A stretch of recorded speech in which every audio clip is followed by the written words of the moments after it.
সুপ্রিয় দর্শক, মেহেরপুর প্রতিদিন স্টুডিও থেকে স্বাগত জানাচ্ছি আমি মাহবুব চান্দু। আজকে আমাদের স্টুডিওতে উপস্থিত হয়েছেন দুজন আলোচক। আমার সর্ববামে বসা আছেন মোহাম্মদ মুস্তাফিজুর রহমান টিপু, জাদুখালী স্কুল অ্যান্ড কলেজের অধ্যক্ষ, এবং আমার বামে বসা আছে সাংবাদিক মাসুদ রানা। দুজনকে নিয়ে আজকে কথা বলবো। এবং অধ্যক্ষ মুস্তাফিজুর রহমান টিপুকে আজকের অতিথি বানানোর ক্ষেত্রে কয়েকটি কারণও আছে। আমি আলোচনায় আপনারা নিশ্চয়ই সেটা বুঝতে পারবেন। আমি আলোচনায় যাওয়ার আগে আমি পত্রিকার প্রধান সংবাদগুলো পড়ে আমি আলোচনায় যাব। মেহেরপুর প্রতিদিন আছে আমার হাতে। মেহেরপুর প্রতিদিনের প্রধান সংবাদটি হচ্ছে, স্থবির পুরো শিক্ষা ব্যবস্থা, মহামারীতে শিক্ষায় গতি আনায় চ্যালেঞ্জ, ভৈরব নদীর মাটি এখন ভূমিদস্যুদের পেটে। কুষ্টিয়া শিল্পকলা পরিদর্শন করলেন হানিফ। আলমডাঙ্গায় 24 ঘন্টার মধ্যে ব্যানার ফেস্টুন সরিয়ে নেওয়ার নির্দেশ। ঝাড়ফুঁকের নামে নববধূকে ধর্ষণ করল কবিরাজ। গাংনীতে তুচ্ছ ঘটনায় ইটের আঘাতে মা ছেলে জখম। আলমডাঙ্গায় এমপি সেলুনের কম্বল বিতরণ। শিক্ষককে হত্যার হুমকি। ইবিতে সহকারী প্রক্টর পদ থেকে অব্যাহতি। মুজিবনগরে কোভিড-19 এর সচেতনতামূলক রোড শোর উদ্বোধন। ডিশ ব্যবসায়ী মাসুদ রেজার বিবৃতি। মুজিবনগরে মোবাইল কোর্টের মাধ্যমে জরিমানা। আমার হাতে আছে দৈনিক মাথাভাঙা পত্রিকার প্রধান সংবাদটি হচ্ছে, তাহলে সিজারটা করলেন কে? ঘুরপাক খাচ্ছে নানা প্রশ্ন। আলমডাঙ্গার ইউনাইটেড ক্লিনিকের নবজাতকের মৃত্যুর ঘটনায় অপারেশনের দায় নিচ্ছে না কেউ। ভ্যাকসিন কিনতে আরও 5,659 কোটি টাকা বরাদ্দ। কুষ্টিয়া হাসপাতাল নির্মাণ প্রকল্পে অনিয়ম তদন্তের নির্দেশ প্রধানমন্ত্রীর। প্রত্যেক নেতাকর্মীকে শীতার্ত মানুষের পাশে দাঁড়াতে হবে। আলমডাঙ্গায় কম্বল বিতরণ অনুষ্ঠানে এমপি সেলুন জোয়ারদার। বিনামূল্যে টিকা বিতরণের নীতিমালা প্রায় চূড়ান্ত। মাপে কারচুপি ও মূল্য তালিকা প্রদর্শন না করায় 3 ইটভাটায় 1,20,000 টাকা জরিমানা। আমার হাতে আছে দৈনিক সময়ের সমীকরণের প্রধান সংবাদটি হচ্ছে, মাঠ প্রশাসনে অসন্তোষ, মিলছে না পদোন্নতি, 24 জানুয়ারি থেকে কর্মবিরতির ঘোষণা। শিক্ষায় গতি আনায় চ্যালেঞ্জ, হতদরিদ্রদের কাছ থেকে টাকা নিয়ে আত্মসাৎ। ডিসিইউনোর কাছে কালীগঞ্জের 13 পরিবারের অভিযোগ। চুয়াডাঙ্গায় উদ্বোধনের আগেই বন্ধ এসটিসি ব্যাংক। বাংলাদেশ ব্যাংকের অনুমোদন না নিয়ে ব্যাংকিং কার্যক্রম চালুর প্রস্তুতি। সমাজের বিত্তবানদেরও অসহায় ও দুস্থদের পাশে দাঁড়াতে হবে। 3 ইটভাটাকে 1,20,000 টাকা জরিমানা। পশ্চিমাঞ্চল আছে। পশ্চিমাঞ্চলের প্রধান সংবাদটি হচ্ছে, পিকে হালদারের অর্থ পাচারের 25 সহযোগীর দেশ ত্যাগে নিষেধাজ্ঞা। দায় এড়াতে পারেন না বাংলাদেশ ব্যাংক। 3,600 কোটি টাকা হাতিয়ে নিয়ে বিদেশে পালালো। আওয়ামী লীগ সরকারের টানা 1 যুগ পূর্তিতে দেশবাসীকে অভিনন্দন। আলমডাঙ্গার 15টি ইউনিয়ন ও পৌরসভায় কম্বল বিতরণ করলেন সেলিম জোয়ারদার। মেহেরপুরের আমদা ইউনিয়ন পরিষদে শীতবস্ত্র বিতরণ। নির্বাচিত হলে বসবাসের উপযোগী মডেল পৌরসভা গঠন করাই হবে আমার প্রথম কাজ। জীবননগর পৌর নির্বাচনের মেয়র পদে নতুন প্রার্থী রফিকুল চষে বেড়াচ্ছেন নির্বাচনী মাঠ। মাদ্রাসা শিক্ষকের বিরুদ্ধে ছাত্রকে বলাৎকারের অভিযোগ। দামোদরদার বেড়বেড়ি গ্রামের ভৈরব নদীর ভূমিদস্যুদের দখলে চলছে মাটি কাটার মহোৎসব।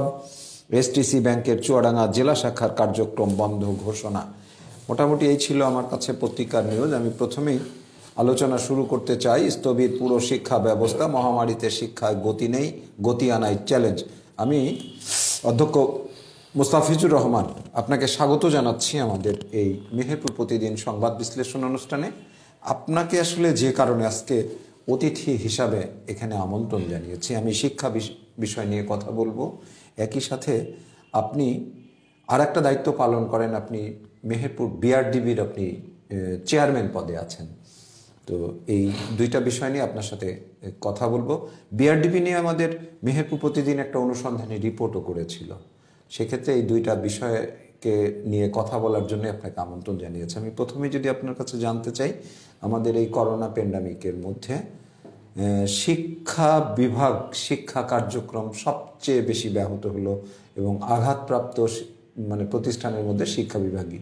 এখানে ছাত্রছাত্রীরা এক ধরনের কি বলবো যে কোনো দিশা পাচ্ছে না। 1 বছর হলো তারা একদমই পড়াশোনা থেকে একটা দূরে আছে। কেমন চলছে, আপনি একজন শিক্ষা প্রতিষ্ঠানের অভিভাবক হিসাবে আপনার প্রারম্ভিকভাবে এই বক্তব্য জানতে চাইব আমি। বিসমিল্লাহির রহমানির রহিম। প্রথমেই শুভেচ্ছা স্বাগত জানাই আজকে মেহেরপুর প্রতিদিন জনগণের মুখোত্তর এই অনুষ্ঠানে আমাকে আমন্ত্রণ দেওয়ার জন্য। মোহাম্মদ রহমান সাদু ভাই সহ মেহেরপুর প্রতিদিনের সম্পাদক এবং মেহেরপুর প্রতিদিন সংবাদপত্র যারা নিরলসভাবে কাজ করে যাচ্ছেন তাদের প্রত্যেককে শুভেচ্ছা এবং অভিনন্দন জানাই। জি, আপনি আমার কাছে একটা প্রশ্ন করেছেন, মহামারীতে শিক্ষায় গতি আনাই চ্যালেঞ্জ এবং পুরা শিক্ষা ব্যবস্থা একটা অচল অবস্থা। তো আমি শিক্ষা প্রতিষ্ঠানের প্রধান এবং অভিভাবক হিসেবে আমার যেটা মতামত বা ধারণা যে বর্তমান করোনা মহামারীর এই অবস্থায় বিশেষ করে ক্ষতিগ্রস্ত হচ্ছে গ্রামীণ শিক্ষা প্রতিষ্ঠানগুলো। কারণ শহরের শিক্ষা প্রতিষ্ঠানগুলো তারা ক্ষতিগ্রস্ত হয়েছে, তারপরও বেশি ক্ষতিগ্রস্ত গ্রামীণ। কারণ হলো আমরা ধরেন প্রত্যন্ত গ্রাম এলাকায় আমাদের শিক্ষা প্রতিষ্ঠান এবং আমার বাড়িও প্রত্যন্ত গ্রাম এলাকায়, যদিও শহরে থাকি। তো গ্রাম এলাকার যে চিত্র, শিক্ষা প্রতিষ্ঠান বন্ধ কিন্তু প্রতিষ্ঠান খোলা আছে, শুধু ক্লাসটা বন্ধ। তো প্রত্যেক দিন 20-30টা করে ইমেল আসে। তো আমাদের জবাব দিতে যেই আপনার বিকাল 3-4 বেজে যায় প্রতিদিনই, এ তথ্য সে তথ্য হ্যান ত্যান। তো এই যে ছেলেমেয়েরা আজ প্রায় 1 বছর পার হতে চলল, তো এই 1 বছরে তাদের লেখাপড়া দারুণ ক্ষতি হয়েছে এবং ম্যাক্সিমাম ছেলেমেয়েই ঝরে পড়েছে, কারণ বই থেকে তারা বিচ্যুত হয়ে গেছে। গ্রাম এলাকার বাবা মারা তো অত সচেতন না, তো সেই হিসাবে তারাও ছেলেদের উপর নির্ভরশীল, ছেলে মেয়েদের উপর। আর বাবারা চায় যে এই সুযোগে মেয়েরা যখন লেখাপড়া করছে না, ছেলেরা যখন প্রতিষ্ঠানে যাচ্ছে না, তো বাচ্চা মেয়েদেরও তারা বিয়ে দিয়ে ফেলেছে। তো সেই হিসেবে আমরা এই যে নতুন করে যে অ্যাসাইনমেন্ট সিস্টেম সরকার চালু করলো, তো সেখানে আমরা অ্যাসাইনমেন্ট সিস্টেম, এটা একটা কী বলবো, হ্যাঁ যদিও ভালো, তারপরেও সেরকম আমার মতে সেরকম সুবিধা ছাত্র শিক্ষার্থী বা কেউ পায়নি। তো সেখানে অ্যাসাইনমেন্টের মাধ্যমে তবু তারা যে প্রতিষ্ঠানে আসতে পেরেছে এবং তারা প্রতিষ্ঠান, তাদের যে একটা উদ্দীপনা ভাব যে প্রতিষ্ঠানে যাব, আসলে লেখাপড়ার জন্য প্রতিষ্ঠান একটা আশ্রয়স্থল। আগে অনেকে মনে করতো যে প্রতিষ্ঠান না গেলেও বাড়িতে বসে লেখাপড়া হয়। তো সেই হিসাবে প্রতিষ্ঠানে তারা এসেছে অ্যাসাইনমেন্ট পরীক্ষা দিতে, তাদের একটা স্বতঃস্ফূর্ত ভাব। তারপরও ধরেন ওই অ্যাসাইনমেন্ট শুধু জমা দিচ্ছে, চলে গেছে। এখন ধরেন প্রতিষ্ঠান পুরা একদমই বন্ধ, শিক্ষার্থীরা দিশেহারা মতো অবস্থা। আমাদের গর্ভবতী বাংলাদেশ সরকারের মাননীয় প্রধানমন্ত্রী জননেত্রী শেখ হাসিনা ও শিক্ষামন্ত্রী এই স্থবির শিক্ষা ব্যবস্থা সম্পর্কে তারা নিরলসভাবে কাজ করে যাচ্ছেন। যে দেশের এই কোভিড-19 কারণে শুধু বাংলাদেশ না, সারা বিশ্ব আজ স্থবির হয়ে পড়েছে। তো এই স্থবিরতার কারণে শুধুমাত্র শিক্ষা প্রতিষ্ঠান বাদে সব কিছু খোলা আছে, শিক্ষা প্রতিষ্ঠান বন্ধ একটাই কারণে, যে শিশুরাই জাতির ভবিষ্যৎ। কারণ একটা সন্তানের যদি কোনো ক্ষতি হয় তাহলে জাতিকে কৈফিয়ত দিতে হবে। আমাদের জাতির অভিভাবক যেমন জননেত্রী শেখ হাসিনা, তেমনি তার দায়িত্ব আমাদের মতো যারা বয়স্ক হয়ে গেছে তাদের একটা ক্ষতি হলেও অত লাইব্রেরি তার উপর পোষায় বলে আমি মনে করিনি। তো সেই হিসেবে একটা ছাত্র বা ছাত্রীর যদি কোনো ক্ষতি হয়, পুরা জাতি ধ্বংস হয়ে যাবে এবং বিশ্বের কাছে এটি জবাব দিতে করা লাগবে। তো সেই হিসাবেই সরকার জানছি, জানার পরও সরকারও কিছু করার নেই। আর আমরা গ্রাম এলাকায় যারা শিক্ষকতা করি বা শিক্ষা প্রতিষ্ঠানের প্রধান হিসেবে আছি, আমাদের নানাবিধ সমস্যা। এই যে অনলাইনে ক্লাসে গ্রামের ছেলেমেয়েরা, ওরা হয়তো কারো টাচ মোবাইল আছে, আবার কেউ টাচ মোবাইল কিনতে পারেন না, এবং তারা টাচ মোবাইল ওই যে অনলাইনে টাকা পোড়া ব্যবহার করা, সেটা চালানো অনেকেই জানে না। তো 1% বা 2% গ্রাম এলাকায় আমার জানা মতে ওরা এক আধ দূর দেখাশোনা করে, আর বাদ বাকিটা কেউ লেখাপড়ার প্রতি আকৃষ্ট না। অনলাইন বা আদার্স এ নিয়ে তাদের কোনো মানে চিন্তা ভাবনাই নাই। তো সেই কারণে শিক্ষা ব্যবস্থাকে রক্ষা করতে হলে আমার মতে আপনার শিক্ষা প্রতিষ্ঠান শ্রেণী অনুযায়ী, আমি এইটা আপনাকে একটু থামাই। আমি এর করণীয় নির্ধারণের প্রশ্নে আমি আপনার কাছে আবারও আসব, যে কি করা দরকার, কি করলে এখান থেকে আমরা উত্তরণ ঘটবে, আমি আসবো এই আলোচনায়। আমি মাসুদ রানা আপনার কাছে যে নিউজটা দিয়ে শুরু করতে চাই, ভৈরব নদীর মাটি খনন, মাটি চলে যাচ্ছে ভূমিদস্যুদের হাতে, ভূমিদস্যুদের পেটে। আসলে মূলত যেটা বোঝানো হয়েছে, বেশিরভাগ ইটভাটা থেকে শুরু করে অপরাপর আরও কিছু জায়গা আছে, ইটভাটা হচ্ছে মূল বিষয়। আপনি অনুসন্ধানী রিপোর্ট করেন, এটা মেহেরপুর থেকে আমাদের চুয়াডাঙ্গা অঞ্চল পর্যন্ত, যে আমাদের ভৈরব নদের যে সেখান থেকে মাটিগুলো এইভাবে কাটা হচ্ছে। আজকে মেহেরপুর প্রতিদিনের দ্বিতীয় লিডও হচ্ছে এটি। যদি এই বিষয়ে আপনি আপনার প্রারম্ভিক বক্তব্য শুরু করেন। ধন্যবাদ চাঁদু ভাই। আসলে প্রথম আমরা যেটা ভৈরব নদী, শুধু ভৈরব নদী না, মেহেরপুর বিশেষ করে সদর থেকে মুজিবনগরে প্রায় 15-16 জায়গা, তারও বেশি হবে, মাটি কাটা চলছে, যেগুলা কোনো শ্রেণী পরিবর্তন নাই। বর্তমানে জমি তো শ্রেণী পরিবর্তন করা যায় না, আবাদি জমি, সেখান থেকে ভাটা মালিক যারা, তারা হচ্ছে আপনার পুকুরটা কেটে দেবে, বা সেই জায়গাটা পুকুরটা কেটে দেবে, মাটি তারা নিয়ে যাবে, ঠিক আছে।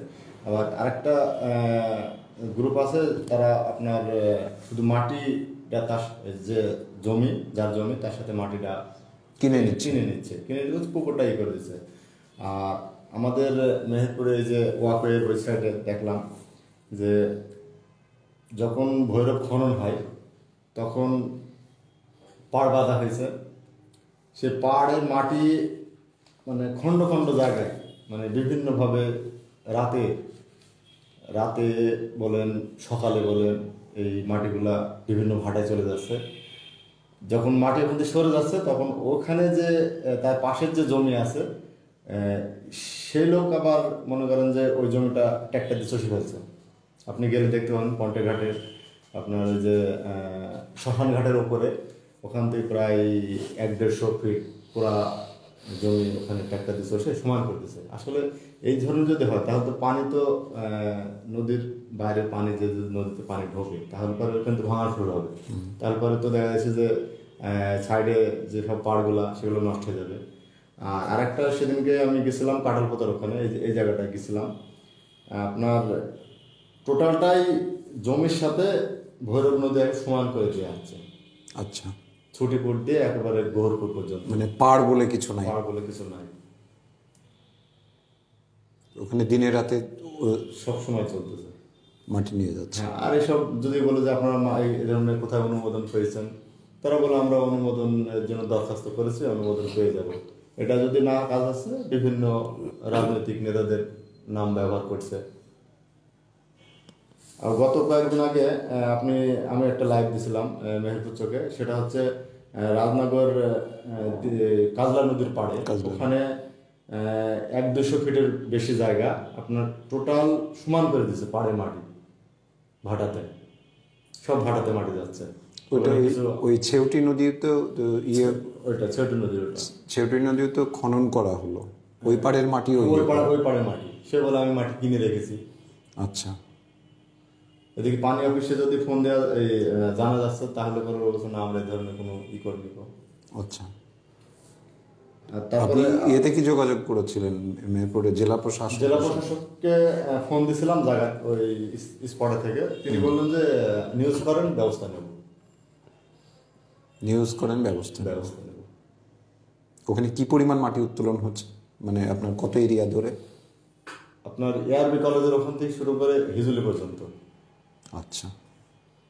এআরবি কলেজে যে আমাদের রাজনগর যে কবরস্থান আছে, রাস্তার এই সাইডে কবরস্থান থাকে হিজুলি পর্যন্ত। 2 পাড়ের মাটি না 1 পাড়ের? এক পাড়ের মতো। 1 পাড়ের মাটি। কোথায় যাচ্ছে বললো যারা মাটি কাটছে? এরা যে আপনার কলাডাঙ্গার একটা ভাটা আছে। কার ভাটা ওটা? সেলিম মোল্লার ভাটা। সেলিম মোল্লার ভাটা। আর কার কার ভাটা? ওখান থেকে ওই ভাটাতে বেশি যাচ্ছে। আবার মনে করেন যে আপনার ওই যে গৌরপুরের মাঠের নিচে, মানে কলাডাঙ্গার নিচে, কলাডাঙ্গা গ্রামের নিচে ওখানে এক জায়গায় কাটতেছে। সেখানে একটা জিনিস দেখলাম যে আপনার ভোর ছেউটি নদীতে বাঁধ দিয়ে দিছে। বাঁধ বলতে ছেউটি নদীর ভেতরে চলে গেছে তাদের পুকুরের বাঁধ, বলে যে এটা জমিটা নাকি তাদের। এটা কোন অংশে, মানে কোন এলাকায়? এটা আপনার কলাইডাঙ্গার নিচে, কলাইডাঙ্গার নিচে, রাজনগরের যে মাঠটা আছে মাঠের নিচে। আচ্ছা, ছেউটি নদী, মানে নদীর ভিতরে বাঁধ। নদীর ভিতরে। আচ্ছা, আসবো আপনার সব কাছে। মুস্তাফিজুর রহমান, ইয়েতে যে কথাটা আপনি বলছিলেন, আসলে শিক্ষা বিভাগের এই যে দুরবস্থা বলি, সেটা শুধু বাংলাদেশে না, আমরা যদি বলি আসলে পরিসংখ্যানটা এমন যে পৃথিবীর 160টা দেশে 100 কোটি ছাত্রছাত্রী এই করোনা প্যান্ডামিকে তারা আক্রান্ত হলো।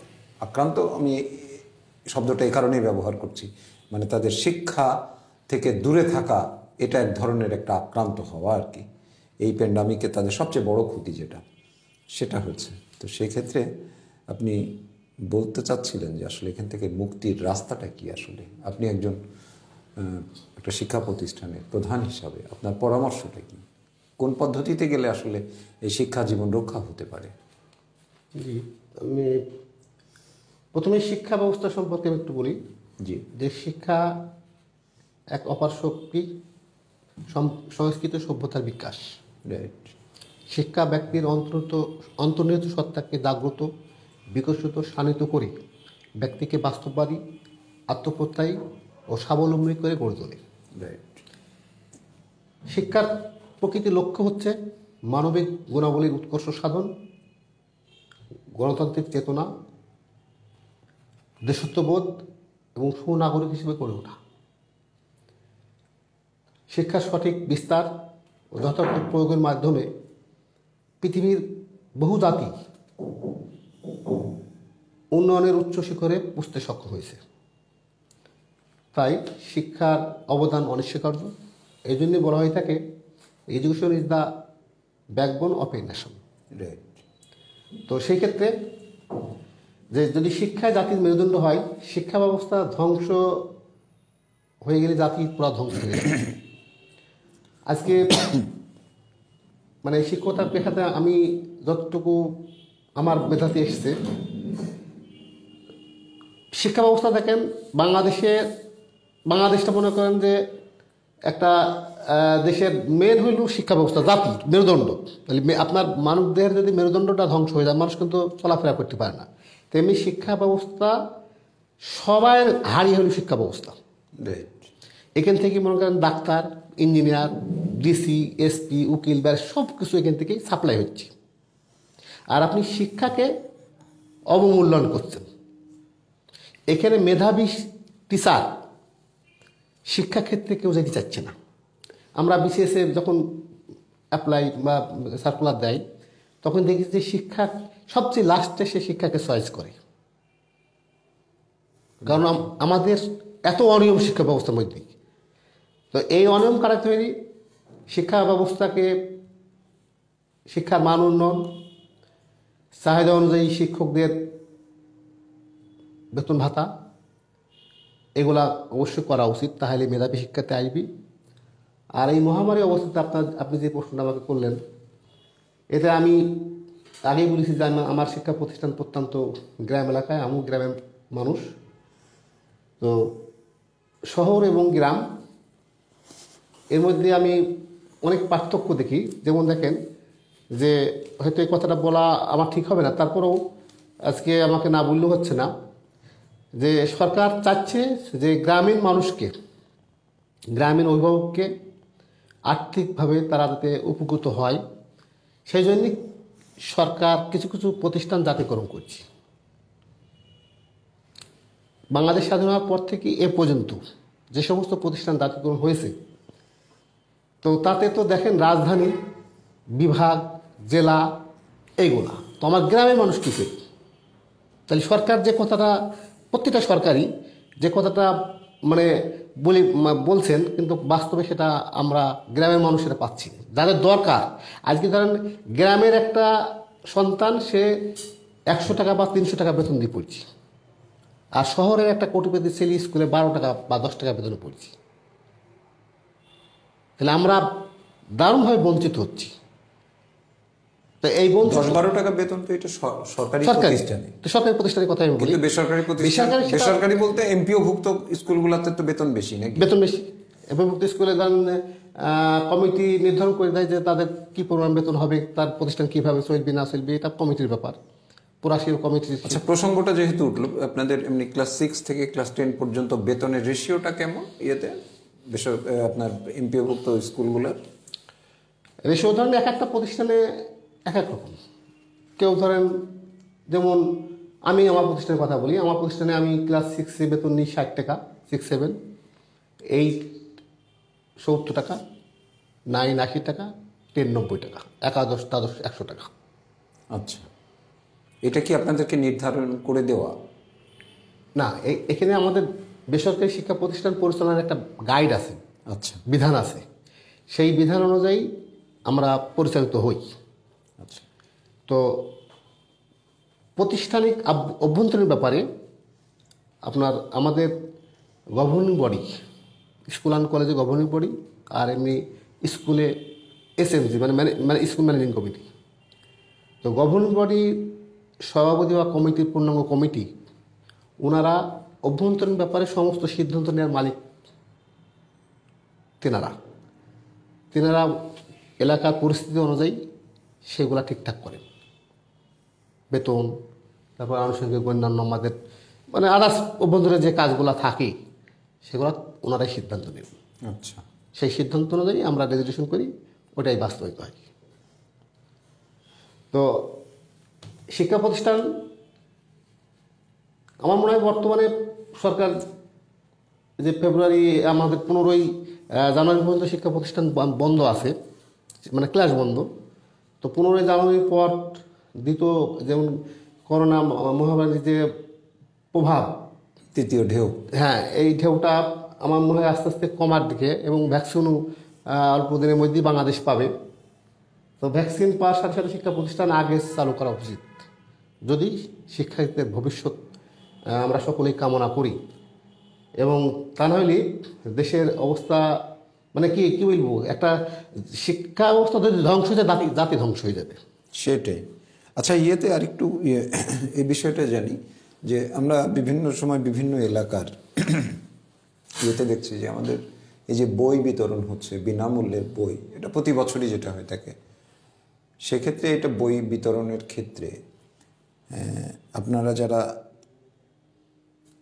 যে বেতনটা নেন বা এর সাথে সংযুক্ত যে সমস্ত বাৎসরিক সেশন বা অন্যান্য খাতে যে টাকাটা নেন, এই টাকাটা আদায় করছেন বই দেওয়ার মাধ্যমে, যে যাদের বকেয়া আছে তাদেরকে বই দেওয়া হচ্ছে না।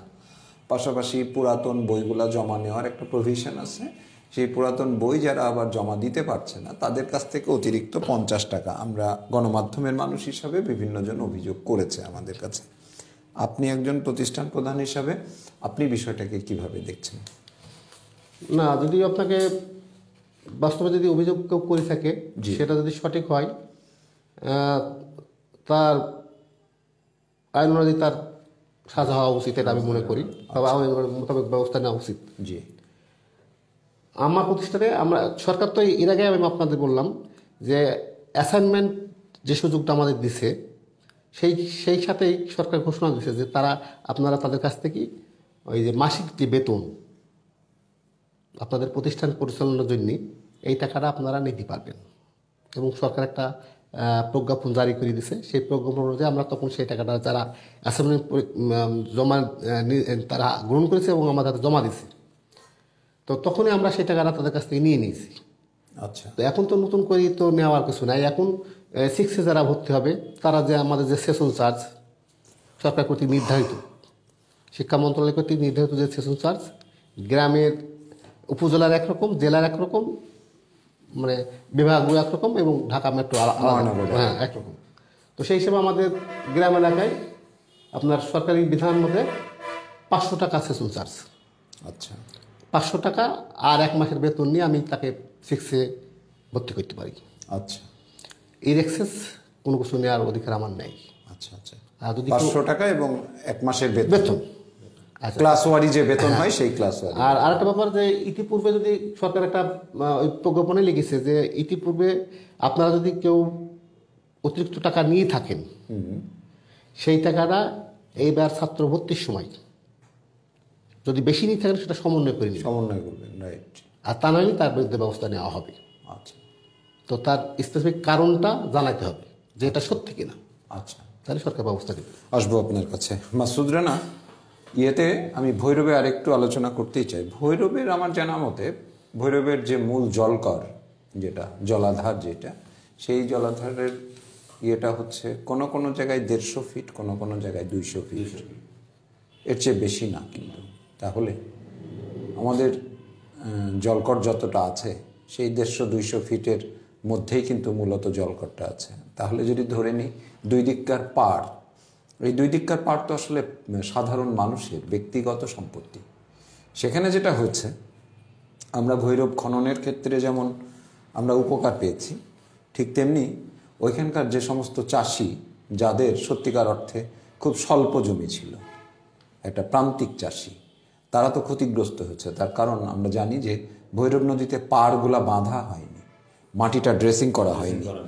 তো সেখানে এই যে মাটিটা ড্রেসিং করলো না, ওই মাটি উঁচু নিচু হয়ে থাকলো। অনেক চাষি আমাদের কাছে অভিযোগও করেছিল যে দেখেন আমাদের এই জমিটা তারা যেভাবে রেখে গেল, এই জমিটা যদি আমাদের চাষের আওতায় আনতে হয়, পাড় বজায় রেখে আমরা যদি চাষের আওতায় নিয়ে আসি, আমাদের তো আসলে অনেক মানে আর্থিক ক্ষতিগ্রস্ত হচ্ছে। এ ধরনের কোনো অভিযোগ আপনি পেয়েছেন কিনা ওখানে, বা এটা নিয়ে প্রশাসনের কোনো মতামত আপনি পেয়েছেন? আসলে এই ধরনের প্রশাসন থেকে কোনো মতামত তাদের কাছ থেকে পাওয়া যায়নি। কারণ হচ্ছে যে মাটিটা কাটছিল নৌবাহিনীতে, ওই সময় নৌবাহিনীতে মাটিটা কাটছিল। পরবর্তীতে তদারকিটা এটা আমার মনে হয় কম হয়েছে। কারণ হচ্ছে যে একজনকে যখন কাজ দেওয়া হয় তখন তো কাজটা তার সাথে বুঝে নেওয়ার তো অবশ্যই কোনো না কোনো প্রতিষ্ঠান আছে। মাটি ওরা এলোপাতাড়ি ভাবে ফেলে রেখে গেছে, সেইভাবে আছে। এবং যার 10 কাঠা জমি আছে তার দেখা যাচ্ছে যে 5 কাঠা মাটির নিচে চলে গেছে, রাইট। অথচ যদি পাড়টা বাঁধা হতো তাহলে ওই মাটিটা যে কোনো তার এক সাইডে মাটিটা লেগে যেত, ব্যবহার হয়ে যেত, তাহলে তার জমিটা ফাঁকা হয়ে যাচ্ছে, তাহলে সে জমিতে চাষাবাদ করতে পারবে। অথচ এটা যদি করতে পারতো তাহলে তো এই মাটি কাটাটাও বন্ধ হতো মনে হয়। যে পাড়ের যদি মালিকানায়, পাড়ের যে অংশ মালিকানা, তারা যদি প্রত্যেকে এটা চাষের আওতায় যদি নিয়ে আসতো, তাহলে এইভাবে ওই পাড়ের মাটিগুলো তো আসলে ইয়েরা নিয়ে যেতে পারতো না। না না, আর একটা বিষয় মনে করেন যে যার একটু জমি অন্যান্য জায়গায় আছে, ভৈরবের পাশে যদি তার জায়গা কিছু অংশ থেকে থাকে, দেখা যাচ্ছে যে সে তার অর্ধেক জমি তো মাটিতে ভরাটে যাচ্ছে, সে কি করছে যে আরো কিছু মাটিতে তার জমিটা পুরো সমান করে দিচ্ছে। এরকম কয়েকজনের জমি সমান হয়েছে, বাকিগুলো তো আপনার ওইভাবেই আছে, মাটি সেভাবেই আছে, কোনো পরিবর্তন নাই। তো সেক্ষেত্রে যদি এই মাটি যারা নিয়ে যাচ্ছে তারা ওই ব্যক্তিগত জমির যে মালিক, তারা কোনো আপত্তি করছে না এই ব্যাপারে? এখানে হচ্ছে মাটি না, তাদের সাথে কোনো লেনদেন আছে কিনা এটা? কিছু কিছু জায়গায় মাটি তারা বিক্রি করে দিচ্ছে, কিছু কিছু জায়গায় বলছে যে ভাই আপনারা মাটি নিয়ে যান, আমার জমিটা ফাঁকা করে দিন। তাই হ্যাঁ, এখানে মাটি নেওয়ার ক্ষেত্রে একটা বিষয় আছে ভাই, সেটা হচ্ছে যে আপনি মাটি নিলেন ঠিক আছে, কিন্তু আপনার কিন্তু পাড়টা সুন্দর করে রেখে তারপর মাটিটা যতটুকু এক্সট্রা মাটি আছে সেগুলো তো আপনাকে নিয়ে যাওয়া লাগবে, কিন্তু সেগুলো তো নিচ্ছেন না। মানে ওখানকার মাটি তো নিচ্ছেন, সাইড থেকে আরো মাটি টেনে এনে যে জায়গাটা বেখান করে দেওয়া আছে, এটা পাট্টা ড্রেসিং হচ্ছে না, ড্রেসিং হচ্ছে না, রাইট। একটা সমস্যা। আসবো মুস্তাফিজুর রহমান টিপু, আপনি যেটা বলছিলেন মূলত, আমি শিক্ষা নিয়ে আরেকটু কথা বলতে চাই। সেটা হচ্ছে যে এই যে অ্যাসাইনমেন্টের কথা আপনি বললেন, পাশাপাশি এই আমাদের ক্লাস বন্ধের ক্ষেত্রেও হয়তো ভিন্ন ভিন্ন সময়ে স্বল্প পরিসরে ক্লাস নেওয়া যেত, সেটা আপনি তো বিচ্ছিন্নভাবে নিতে পারবেন না, এটা জাতীয়ভাবে একটা সিদ্ধান্তের ব্যাপার, মন্ত্রণালয়ের সিদ্ধান্তে, সরকারের একটা সিদ্ধান্তের ব্যাপার। আমি ওই আলোচনাটায় আর যাচ্ছি না। এডুকেশনের বিভিন্ন খাতে অনেক দুর্নীতি আছে, যে দুর্নীতিগুলা স্থানীয় পত্রিকা বা জাতীয় পত্রিকাগুলোতে সেই রিপোর্টগুলো হয়। এই রিপোর্টগুলো হওয়ার পরে আইদার অনেক ধরনের দুর্নীতি, আমি যদি স্বল্প পরিসরে আলোচনাটা করি, তাহলে সেই দুর্নীতিগুলো অনুসন্ধানী রিপোর্টের মাধ্যমে যে দুর্নীতিগুলো উঠে আসলো, সেই দুর্নীতিগুলো যদি সঠিক হয় তাহলে তার বিরুদ্ধে একটা ব্যবস্থা নেওয়া যেমন জরুরি। আর সেটা যদি আসলে মিথ্যা হয়, তাহলে যে অনুসন্ধানী সাংবাদিক এটা করলো তার বিরুদ্ধে ব্যবস্থা নেওয়া উচিত। এইটা তাহলে আলটিমেট দায়িত্বটা কিন্তু সেই ডিপার্টমেন্টের। আমি যদি বলি যে মেহেরপুরের এমপিওভুক্ত যে সমস্ত শিক্ষা প্রতিষ্ঠানগুলো আছে বা সরকারি যে শিক্ষা প্রতিষ্ঠানগুলো আছে, এর জন্যে উপজেলা শিক্ষা অফিস বা ডিইও অফিস, জেলা শিক্ষা অফিস বা আমাদের খুলনা বিভাগীয় অফিস, এদের দৃষ্টিগোচরে কেন সেই অনুসন্ধানী রিপোর্টগুলোর ব্যাপারে ব্যবস্থা গ্রহণ হয় না? আপনি একজন শিক্ষা প্রতিষ্ঠানের প্রধান হিসাবে আপনি বিষয়টাকে কিভাবে দেখেন? এটা আসলে আপনার প্রশ্নটা খুবই যুক্তিযুক্ত। তো শিক্ষা প্রতিষ্ঠান হিসাবে এই যদি যে কারণগুলো আপনি বললেন, স্যার, কারণগুলো যদি সঠিক হয় তাহলে অবশ্যই তার বিরুদ্ধে ব্যবস্থা নেওয়া উচিত সংশ্লিষ্ট মন্ত্রণালয়। জি। আর তারপরেও আপনি বলেছেন যে যদি যে সাংবাদিক এই রিপোর্টগুলো লিখছেন বা অসত্য তথ্য যদি থেকে থাকে, তাহলে তার বিরুদ্ধে ব্যবস্থা নেওয়ার সুপারিশ করা উচিত। এই জন্য আমি আপনাকে ধন্যবাদ জানাই আবারও। তো সেই হিসাবে যে আমি মেহেরপুর প্রতিদিন সহ মেহেরপুর প্রতিদিনেই মেহেরপুরের কিছু শিক্ষকের মানে আপনার দুর্নীতি, অনিয়ম, এই সমস্ত তথ্য আমি দেখেছি। তো মাধ্যমিক শিক্ষা অফিস, এ ব্যাপারে আমার মাধ্যমিক শিক্ষা অফিস স্যারের সাথে কথা হয়েছিল। উনি নাকি আপনার হাতে ফোনে কথাও বলেছেন, এটাও আমি শুনেছি, যে এতদিন আপনি কি করেছেন, যে বিনয় কুমার চাকি এর আগে যে শিক্ষা অফিসার, মাধ্যমিক শিক্ষা অফিসার ছিলেন, সেই সময় এই কাজগুলা হয়েছিল, তখন আপনি ধরেননি কেন? এই ধরনের কথা আপনার সাথে নাকি হয়েছিল, আমাকে উনি যেটা বলেন। তো যাই হোক, জেলা শিক্ষা অফিসার, মাধ্যমিক শিক্ষা অফিসার, মানে উপজেলা না, উপজেলা, এখানে তো কারোর সংশ্লিষ্টতা থাকবে, কিন্তু সেটা ভিন্ন কথা। আচ্ছা, একটা সাংবাদিক কখন এটা তার দৃষ্টিগোচর হচ্ছে, এটা তো না, এটা তো অবশ্যই যে একটা সংবাদ যখন প্রকাশিত হয়, তার যখন প্রতিবাদ না হয়, এর ব্যবস্থা তো হয় কী হবে, হওয়াই লাগবে। কারণ এটা আজকে না হলেও কাল হবে, এটা আপনি নিশ্চিত থাকেন, তার ব্যবস্থা হবে। তা নাহলে তো বিধান, যেটা বিধিবিধান তো কেউ মানবে না। কারণ আমি যদি বিধিবিধান অমান্য করি, মানে অনিয়মতান্ত্রিকভাবে আমি যদি চলাচল করি, এটা একটা শিক্ষা প্রতিষ্ঠান বা শিক্ষা মন্ত্রণালয় যে আমাদের যে নিয়ম আছে, তাতে ওনারাই ব্যবস্থা নেবেন। আপনাকে যদি কয়েকটি স্পেসিফিক প্রশ্ন করি, সেটা হচ্ছে আপনি প্রতিষ্ঠানের প্রধান হিসাবে আপনার অধীনে যারা সহকারী শিক্ষক হিসাবে চাকরিরত, তাদের নিয়োগপত্র থেকে শুরু করে আপনার প্রতিষ্ঠানের যা যা কাগজপত্র নিশ্চয়ই তাদেরকে দিয়েছেন, আপনি নিয়োগপত্র দিয়েছেন, সমস্ত কিছু, তাই না?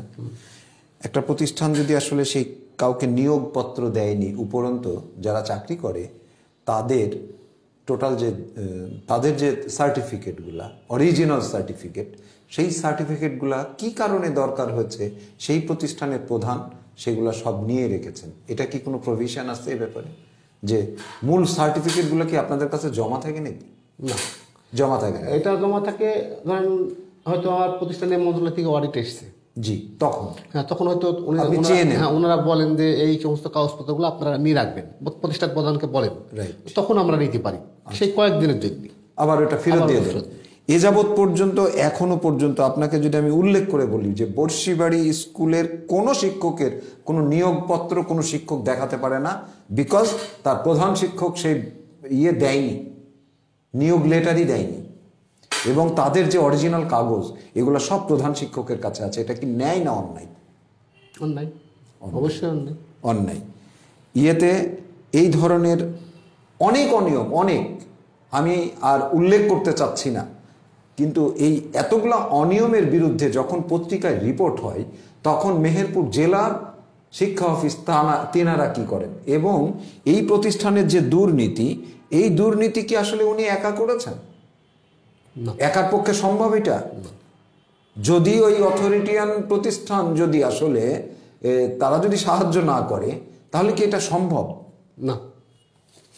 তাহলে এখন এই যে তার বিরুদ্ধে কোনো এখনো পর্যন্ত দৃশ্যমান ব্যবস্থা হলো না, তাহলে কি শুধু এই কারণেই যে তার অথরিটি যারা তারা এটার সাথে সম্পর্কযুক্ত, এই কারণেই? আপনার জন্য যে প্রশ্নের উত্তর কঠিন হবে আপনি দিয়েন না। আমি আসলে সত্যিকার অর্থে আমি জানতেই চাচ্ছি, তার কারণ সেই বলে না, এক দার্শনিকের কথাও পড়েছিলাম যে education can teach you how to speak your ideas clearly and intelligently. So আপনি একজন এডুকেটেড মানুষ হিসাবে ডেফিনেটলি আপনাকে সাদাকে সাদা বলতে হবে, কালোকে কালো বলতে হবে। তাহলে আলটিমেট এই যে এতদিনের একটা জট, এবং তার সাম্প্রতিক সময়ে এই স্কুলটা এমপিওভুক্ত হলো, এবং তার গ্রামের অনেক শিক্ষক চাকরি পায়নি, অন্যরা এসে চাকরি করছে, ভালো কথা, সে যা ইচ্ছা তাই করেছে তাদের কাগজপত্র দিয়ে। কিন্তু এই অনিয়মগুলোর বিরুদ্ধে এখনো পর্যন্ত দৃশ্যমান কোনো পদক্ষেপ নেওয়া হলো না। ইভেন আমি আপনাকে আবারও বলছি, সেই সাংবাদিকের বিরুদ্ধেও ব্যবস্থা নেওয়া হলো না। প্রয়োজনে অসত্য তথ্যের জন্য সে অবশ্যই আইনে শরণাপন্ন হয়ে তার মামলা করা উচিত সাংবাদিকের বিরুদ্ধে, তিনি সেটাও করলেন না, বা তার সংশ্লিষ্ট ডিপার্টমেন্ট কোনো ব্যবস্থা গ্রহণ করলেন না। আপনি একজন এটাকে কিভাবে দেখবেন? এখানে আপনার প্রশ্নের সাথে আমি একমত। তারপরে আপনি এর আগে একটা কথা বলছেন যে কোনো শিক্ষক কর্মচারীকে নিয়োগপত্র, যোগদানপত্র বা কোনো কপি তাদের হাতে দেওয়া হয়নি, জি, এবং তাদের সার্টিফিকেটগুলা প্রতিষ্ঠান প্রধান জি জব্দ করেছেন।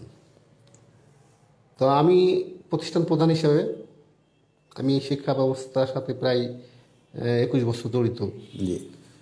তো এই 21 বছরের মধ্যে শিক্ষা সংক্রান্ত বিষয়ে অনেক কিছুই আমার বোধগম্য আমি জেনেছি। তো তাতে যখন আমাদের এমপিও হয়, মান্থলি পে অর্ডার, তখন এমপিও হওয়ার সময় প্রত্যেকটা শিক্ষক কর্মচারী তাদের কাগজপত্র তারা নিজেরাই এমপিও, বর্তমান তো অনলাইনে এমপিও হয়, ওই অনলাইনে সমস্ত যে তথ্যগুলো আছে সেগুলো সেখানে পূরণ করা লাগে এবং কাগজপত্রগুলো জমা দেওয়া লাগে। ওই যে আপনার কম্পিউটারে যে আছে না, এই যে মেশিন যেটাকে বলা হয়, এটা স্ক্যান করে সেখানে পাঠানো লাগে। আচ্ছা। তো সেই হিসেবে তো সার্টিফিকেট তারা পায়, সার্টিফিকেট, নিয়োগপত্র, যোগদানপত্র তাদের কাছে তো অ্যাকসেপ্ট থাকেই। তো আপনি যেটা বললেন যে তাদের কাছে নেয়, এটা আমার মনে হয় সঠিক না। এটা আপনাকে ভুল তথ্য দিচ্ছে। তারা যে আপনি যেটা বলছেন প্রত্যেকের ইন্ডিভিজুয়াল তো একটা কোড আছে, হ্যাঁ, আপনি কি জানেন যে তাদেরকে সেই কোড নাম্বারটা পর্যন্ত দেওয়া হয়নি? প্রত্যেকের ইন্ডিভিজুয়াল কোড মানে এমপিও কোড। হ্যাঁ, আমাদের বলি, আমাদের যেমন আমার এমপিও যে কোড, জি, প্রতিষ্ঠানের একটা এমপিও কোড আছে, জি, সেটা প্রতিষ্ঠানের প্রধান ছাড়া অন্য কেউ জানার কথা, অন্য কেউ জানবে না, রাইট। আচ্ছা, এবার আমার যখন এমপিও হয়ে যাবে,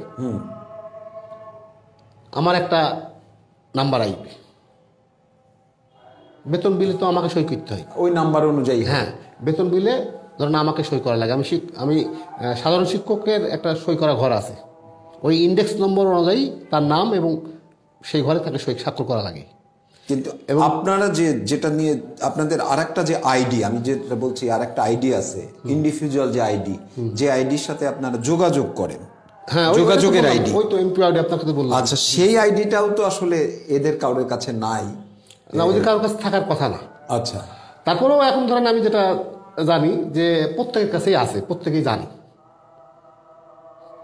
কারণ আমরা যদিও এটা প্রতিষ্ঠান থেকে করা উচিত, বা প্রতিষ্ঠান প্রধান তিনি তার কাগজপত্র বা তার প্রতিষ্ঠানের কোনো শিক্ষক নিয়োগ হয়নি, তার কাগজপত্র প্রতিষ্ঠান প্রধান মাধ্যমিক শিক্ষা এখানে দুইটা প্রতিষ্ঠান আছে, মানে পাবলিকলি দুইটা, তাদের কম্পিউটার হাউস। এই কম্পিউটারে দুইটা ছেলে কাছে যত টিচারদের যত নথিপত্র আছে, টিচাররা এত কিছু জানে না, এবং প্রতিষ্ঠান প্রধানরা সেই দুইজনাকে ব্যবহার করে এবং ওই শিক্ষকদের বলে দেয় আপনার তথ্যগুলা সেখানে দিয়ে আসেন, তারা ঠিক ব্যবস্থা করে দেবে। আমি আপনাকে খুব দায়িত্ব নিয়ে বলছি। আপনাকে কথাগুলো জিজ্ঞাসা করার পিছনে আমার আর একটা কারণ আছে। আপনি একজন শুধু শিক্ষক না, আপনি একটা শিক্ষা প্রতিষ্ঠানের প্রধান না, আপনি কিন্তু শিক্ষক নেতাও বটে। তাহলে একটা শিক্ষা প্রতিষ্ঠানের যে এই ধরনের অনিয়ম, এই ধরনের মানে কি বলবো দুর্নীতি, এগুলোর বিরুদ্ধে আপনি জানেন মানববন্ধন হয়েছে, জেলা প্রশাসকের দপ্তরের সামনেও মানববন্ধন হয়েছে, গ্রামে মানববন্ধন হয়েছে। এত কিছুর পর এইটা যে হয় না, আপনি একজন শিক্ষক নেতা হিসাবে আপনারা কি আসলে এটা বিব্রত বোধ করেন না? হ্যাঁ, আমাদের তো বিব্রত বোধ লাগে, খারাপও লাগে। তারপরে কিছুটা মানবিক দিকও আছে। যেমন দেখেন যে একটা শিক্ষা প্রতিষ্ঠান যখন আমরা মানে এমপিও ভুক্ত হওয়ার আগে যখন আমরা দাঁড় করাই, গ্রামের জমি জায়গা বিক্রি করি,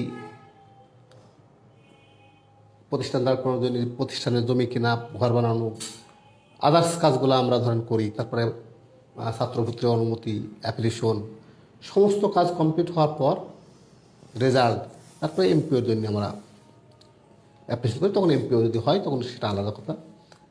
তো 2000 সালে একটা শিক্ষা প্রতিষ্ঠান হওয়ার পর 2020 বা 19 সালে সেই শিক্ষা প্রতিষ্ঠান যদি এমপিও হয়, আমি ধরুন 2000 সালে চাকরিতে ঢুকলাম, হয়তো 5 বছর চাকরি করার পর আমি বিদেশ চলে গেলাম।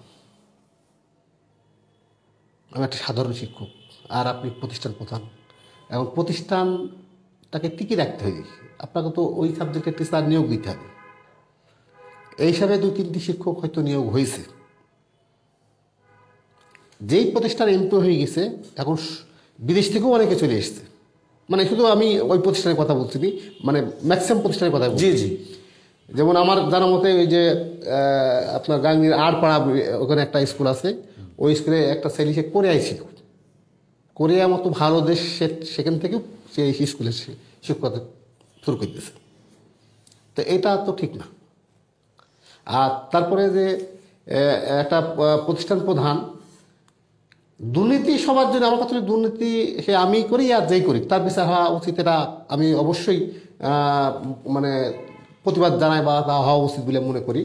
কিন্তু এর পিছনে কারণগুলোও জানতে হবে। না, সে তো বটেই। সেটা শিক্ষক নিয়োগের ক্ষেত্রে আর এই 15-20 বছর নন এমপি একটা স্কুলে শ্রম দেওয়া, সেটা কিন্তু টাফ জব, এ ব্যাপারে কোনো সন্দেহ নেই। যারা সেটা দেয়, আচ্ছা, সেটা দেওয়ার পরেও যখন আর একটা কথা আপনাকে মধ্যে আমরা না জানি না, যে আমাদের যারা বেসরকারি শিক্ষা প্রতিষ্ঠান, স্কুল, কলেজ, মাদ্রাসা, বেসরকারি শিক্ষা প্রতিষ্ঠানের প্রধান মানে ঢাল নাই, তলার নাই, পৃথ্বীরাম সর্দার। আমাকে যদি কেউ না মানে আমার কিচ্ছু করার নেই, কারণ আমার হাতে এসিয়ার নেই। এই জন্যই আমরা ওই যে ম্যানেজ করি, মাথায় হাত দিই, ই করি। ধরেন একটা প্রতিষ্ঠানের একটা পিওনের কথা আপনাকে বলি, যে এই মেহেরপুর সদর উপজেলার এক প্রতিষ্ঠান, আমি নাম করছি নি, এক প্রতিষ্ঠানের পিওন, তাকে হেডমাস্টার সালাম দিচ্ছি। সে আপনাদের মতো সাংবাদিক। তাহলে কোন জায়গায় আমরা আছি? তাহলে আমার কথা হলো যে একটা পিওন যদি সেই সুযোগটা পায়, তার বিরুদ্ধে যদি কিছু না হয়, একজনের বিরুদ্ধে তৈরি হবে না। আমার কথা হলো যে শিক্ষা ব্যবস্থা যেখানেই ত্রুটি সেখানেই ধরতে হবে। এখানে আপনার সালাম দেওয়া আলাদা কথা, এবং সেই পিয়ন সেখানে তার ব্যক্তিগত কোনো ফায়দা লুটছে কিনা এটা তো দেখার বিষয় আছে ভাই। যে আপনি তাকে ভয় পাচ্ছে কেন? ভয় পাচ্ছে কেন? আমি বলি, সে আবার আপনার ভূমি অফিসেও থাকে, আপনার সাংবাদিকতা করে, ভূমি অফিসও থাকে, পিয়নদেরও করে। সাংবাদিক সাংবাদিক না, বুঝতে পারছি। আমি নামটা করতে চাচ্ছি না, না। ঠিক আছে, নাম করার দরকার নেই। তো এই যদি অনিয়ম হয়ে থাকে তো এগুলা অবশ্যই এই ব্যবস্থা নেওয়া উচিত। রাইট। আমি মাসুদ রানা, এই মোবাইল কোর্ট খাদ্যে ভেজাল কালকে মুজিবনগরে হয়েছিল, আপনি নিশ্চয়ই জানেন। এই খাদ্যে ভেজালের ক্ষেত্রে যে মোবাইল কোর্ট, এই মোবাইল কোর্ট মাঝে মধ্যেই হচ্ছে, ভেজাল খাদ্য আমরা কিনছি, তাই না? কতটুকু কার্যকর পদক্ষেপ আসলে নিতে পারছে এই প্রশাসন যে আসলে খাদ্যে ভেজালটা আসলে রোধ হচ্ছে, বা যে যে জায়গাগুলোতে আসলে অপরিচ্ছন্ন পরিবেশে খাদ্য সামগ্রী বিক্রি, সেগুলো কি পরবর্তীতে আসলে ফলো আপ করা হয় বা এগুলো দেখে? একটা জিনিস আমি আপনাকে একটু নোট করে রাখি, সেটা হচ্ছে যে আমাদের মুজিবনগরে ইরাকের ইয়ন ছিল উসমান গনি, তিনি সপ্তাহে সপ্তাহে এটা ফলো আপ দিত। কিন্তু আমাদের মেহেরপুর শহরে খুব একটা সচরাচর মোবাইল কোর্টটা, বিশেষ করে খাদ্যের দিকে খুব একটা বেশি দেখা যায় না। অভিযোগ না আসতে পারে, দেখা যায় না। অভিযোগ কেউ যদি দেয় যে অমুক হোটেলে বা অমুক জায়গায় কোনো একটা প্রতিষ্ঠানে, কিন্তু মেহেরপুরে সেরকম কোনোই নাই। অপরিচ্ছন্ন পরিবেশে খাবারের ব্যাপারে আমরা তো অনেক ইয়েতেই দেখি যে অনেক জায়গায় যে খাদ্যের মান হচ্ছে একটা ব্যাপার, পাশাপাশি সেখানকার যে পরিবেশ, সেই পরিবেশ নিয়ে যথেষ্ট কথা আছে। সেই কালে ভদ্রে কখনো কখনো হচ্ছে, মোবাইল কোর্ট হচ্ছে, এটা জরিমানা হচ্ছে, তারপরে আবার যা তাই হচ্ছে। এটা জরিমানাটা আসলে কম হয়ে যায়, 500, 2000, 1000 সর্বোচ্চ জরিমানা হয়। আর একটা বিষয়ের অবতারণা করব। মুস্তাফিজুর রহমান টিপু ভাই, আপনি বিআরডিবির কথা আমি বলছিলাম, মেহেরপুর প্রতিদিন একটা অনুসন্ধানী রিপোর্টও করেছিল। আপনি বিআরডিবির চেয়ারম্যান হিসাবে বর্তমান সেই অবস্থাটা যদি একটু ব্যাখ্যা করেন। ধন্যবাদ আপনাকে। এই একই কথা কিন্তু ইতিপূর্বে আপনি সেই কথাটা আমাকে বলেছেন যে একটা শিক্ষা প্রতিষ্ঠান সম্পর্কে বা শিক্ষা প্রতিষ্ঠান প্রধান সম্পর্কে আপনি বা আপনার পত্রিকা, বিভিন্ন পত্রিকায় অনেক কিছুই তার বিরুদ্ধে লেখা হয়েছে অনিয়ম সম্পর্কে। তো এটাও বিআরডিবি সম্পর্কেও লেখা হয়েছে, সেই একই জিনিস, সেখানে কোনো বাস্তবায়ন বা কোনো পদক্ষেপ নেওয়া হচ্ছে না। তো আপনাকে এটা আবারও বলছি যে রক্ষক যদি ভক্ষক হয়, ধরেন আমি এটা হাত দেওয়াতে বাংলাদেশ বিআরডিপির প্রধান কার্যালয় পর্যন্ত কেঁপে উঠেছে। মাননীয় মন্ত্রীর সাথে এ বিষয়ে আমার কথা হয়েছে। তো আমি যে জিনিসটা ধরেছি যে উদ্যোগকৃত মহিলা অনুবিভাগ, এখানে একটা প্রজেক্ট ছিল, সেই প্রজেক্ট এখন বর্তমানে মহিলা অনুবিভাগ তো সেটা 2001 সালে উইথড্র হয়ে গেছে। তো উইথড্র হয়ে যাওয়ার পর সমবায়ীদের শেয়ার সঞ্চয়ের অনেক টাকা থাকে।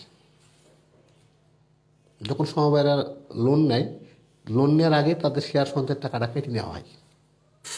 তো সেই টাকা ধরেন সেই সময় তো সমবায় অধিদপ্তর বিআরডিপি মানে গ্রামীণ কৃষক বা গ্রামের মানুষের মৎস্য চাষ বলেন, কৃষিকাজ বলেন, অন্যান্য মূল কেন্দ্র সেটি কিন্তু বিআরডিপি। মহিলাদের সেলাই টেলাই আদার্স কিছু মূলে সবই বিআরডিপি করতেন। তো যখন সেটা তারা উইথড্র করে নিলেন, ওই টাকাটা তাদের ফেরত দেননি। আমার আব্বা ওখানে দীর্ঘদিন ছিলেন, উনি মারা যাওয়ার পর আমি বিআরডিপি সম্পর্কে তো কিছু জানতাম না, এর আইনকানুন কিছুই বুঝতাম না। তো বিআরডিপি যে চেয়ারম্যান ছিলেন ভারপ্রাপ্ত, উনি আমাকে বললেন যে আপনার আব্বা ছিলেন, আপনি এখানে একটু আসি ভালো হয়। তা বললাম যে দেখেন আমি তো এই সম্পর্কে জানিনি, আমি না দরকার হলে আমার মিয়া ভাইকে নিয়ে যান। তো লাস্টে মিয়া ভাই সে কাগজপত্র বা কিছু ম্যানেজ করতে পারেনি, তার কী কারণে যে হইতে পারেনি আমি জানিনি। যে লাস্টে যাক আমি যেই প্রথম চেয়ারম্যান ভোটে 2013 সালে আমি চেয়ারম্যান হলাম, নির্বাচিত চেয়ারম্যান। সেই থেকে অদ্যাবধি আমি এখনও আছি। তো প্রথম অবস্থায় আমি অত কিছু বোঝার চেষ্টা করিনি যে একটা আরডিও পল্লী অফিসার, সে একটা মাস্টার্স পাস, যদিও নন ক্যাডার তবুও ফার্স্ট ক্লাস সে অফিসার, তারা মিথ্যা কথা বলবি বা মিথ্যা কাজ করবি, সাধারণ গ্রামের একটা অসহায় মানুষকে ঠকাবে, এগুলো আমি প্রথমে কিন্তু বুঝতে পারিনি। আমি বুঝলাম যে আমাকে তারা ভুল বুঝেছে যে আমাদের সমবায় অধিদপ্তর বিআরডিপির ইউসিসি যে প্রজেক্টটা, ইউসিসি যে এটা আছে আমাদের যে উপজেলা কেন্দ্র কমিটি, তো উপজেলা কেন্দ্র সমবায় সমিতি যেটা আছে সেটার সমবায় সাথে আমাদের সম্পৃক্ত, সমবায় অফিসের সাথে। তো সমবায় অফিস, সিডিএফ এবং অডিট শেষ, মানে আমাদের এখানে যদি লাভ থাকে সেই লভ্যাংশের কত পার্সেন্ট সিডিএফ এবং কত পার্সেন্ট অডিট শেষ টাকা তারা পেয়ে থাকেন। তো সেই হিসাবে ওনারা বারবার আমাদের তাগিদ দেয়। আমরা ব্যবস্থাপনা কমিটি মিটিংয়ে সিদ্ধান্ত নিই যে আমাদের একটু সংক্ষেপ করুন। হ্যাঁ, আমাদের আরডিওরা মানে পল্লী উন্নয়ন অফিসার যারা আছেন বা ইতিপূর্বে যারা দায়িত্ব পালন করে গেছেন, তারা আমাদের বুঝেছেন যে সিডিএফ মকুবযোগ্য, অডিট শেষের টাকা মকুবযোগ্য না।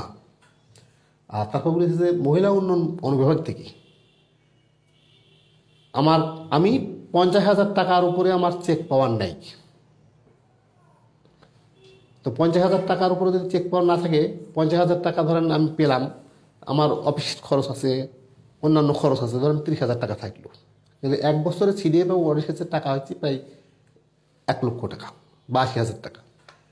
তো যাক, আর আমার কর্মচারীরা আজকে 2 বছর তারা বেতন পায়নি। এইটার সাথে যুক্ত কারা, কোন চেয়ার, এই অনিয়মটার সাথে যুক্ত কারা?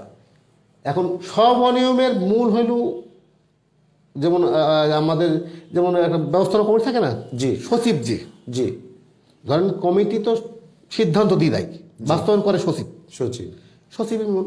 সচিবই মূল। তো এই সচিব যে মূল, এইটা অনুসন্ধানী রিপোর্টের পরে তারা কিন্তু আমাদেরকে কোনো মেহেরপুর প্রতিদিনকে কোনো ধরনের কোনো প্রতিবাদও দেয়নি। তাহলে আলটিমেট এই অনিয়মটাকে তারা স্বীকার করে নিয়েছে, তাই না? এই স্বীকার করে নেওয়ার পরে আপনি বিআরডিপির চেয়ারম্যান হিসাবে এখনো পর্যন্ত দৃশ্যমান কোনো পদক্ষেপ কি আপনি পেয়েছেন যে তাদের ব্যাপারে কোনো পদক্ষেপ? আমি লেটেস্ট একটা কথা বলি। এ যাবৎ ছিলেন যে আরডিও বাবুল হোসেন, জি, সে নিজের নামটাও লিখতে জানে কিনা আমি জানিনি। তো যাই হোক, উনি কিছুই বুঝতেন না। ওনার পরে এখন নতুন একটা আরডিও এসছে। তো আমি মনে করছিলাম যে ইনি হয়তো ভালো হবে এবং ছেলে। তো ইনাকে আমার এই সমস্যার কথাগুলো পুরা ডিটেলস বেশ কবার আলাপ আলোচনা করলাম। করার পর তা মনে ঠিক আছে, আপনার আসা তো প্রায় 15-20 দিন হয়ে গেল, মানে আমি 15 দিন আগকার কথা বলছি, যে 15-20 দিন হয়ে গেল। তো এর মধ্যে একটা আপনি সবার সাথে পরিচিত হন, একটা মিটিং ডাকেন। তো ঠিক আছে, ডাকছি। এই করতে করতে আরও 10 দিন কাটাগল। দিয়ে আমি গেলাম, আমার কী ব্যাপার, মিটিং ডাকার কথা বললাম, ডাকলেন না? বলছি চেয়ারম্যান সাহেব, এই মহিলা অনুবিভাগ প্রত্যাখ্যিত না। আমি বলছি কী বলেন, কিছু বললাম না। ইতিপূর্বে আপনারা আমাদের তো কোনো কাগজপত্রই দেখাচ্ছেন না। আর আমার যে ইউসিসি যে চেয়ারম্যান, আমি আপনার কোনো কিছুর উপরে আমি হস্তক্ষেপ করতে পারছি না। কোনো হিসাব নিকাশ আপনারা দাখিল করছেন না। যদি হিসাব নিকাশ চাচ্ছি ভুল দিচ্ছেন, তো এটা কেন, কি করতে চাচ্ছেন আপনারা? আর এটা যে প্রত্যাখ্যিত না তার প্রমাণটা কি দিয়ে একটা চিঠি দেখাইল আমাকে। সেখানে লেখা আছে যে প্রত্যাখ্যিত 30 উপজেলা মহিলা উন্নয়ন পরিচালনা প্রসঙ্গে একটা চিঠি পেলাম। তার মধ্যে এই যে প্রত্যাখ্যিত এটা অর্থটা কি ওই যে আপনি বুঝতে পারছেন না, তার মানে আপনি একটু বোঝান আমাকে। আমি কিন্তু ভালোভাবে কথা বলছি, ওই যে আমি খুদ খেয়ে লেখাপড়া শিখিনি। দেখেন জানলাম ঠিক আছে, তো ওই যে ও মিটিং আমি করবো না, আমি হেড অফিসকে জানিয়ে দেবো, মিটিং হবে না। বললাম ওকে। দিয়ে আমি বললাম, দিয়ে আমি চলে আসলাম। চলে আসার পর 3 দিন পর শুনছি যে উনি মিটিংয়ের চিঠি বাই পোস্টে প্রত্যেকের নামে দিছে, আমাকেও দিছে। আমি সেই চিঠি পেলাম, চিঠিতে লেখা আছে যে আমার ঘরে সদস্য নট আমি সভাপতি। তারপরে আমার যারা সদস্য নির্বাচিত সদস্য আছে আমরা 8 জন, আর সরকারি অফিসার আছে 4 জন, মোট 12 জন।